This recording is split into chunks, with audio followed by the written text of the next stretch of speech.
بسم اللہ الرحمن الرحیم۔ السلام علیکم۔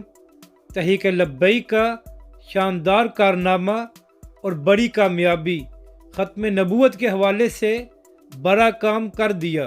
اس ویڈیو میں ہم اسی کے متعلق بات کریں گے۔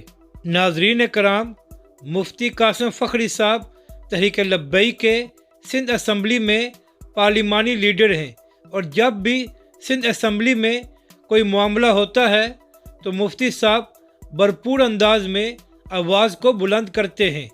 تو اسی حوالے سے مفتی قاسم فخری صاحب نے گزشتہ برس سپٹمبر میں سندھ اسمبلی میں قرارداد کو پیش کیا تھا کہ جو قرآنی آیات ہیں ختم نبوت کے حوالے سے ان کو سندھ اسمبلی میں سنہری حروف سے لکھا جائے۔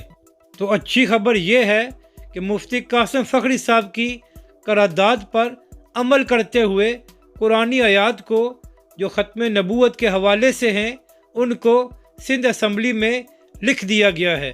اگر پاکستانی عوام اپنے مسائل کا حل چاہتی ہے تو آنے والے انتخابات میں تحریک لبیک اور علامہ سعد حسین رضوی کا ساتھ دے۔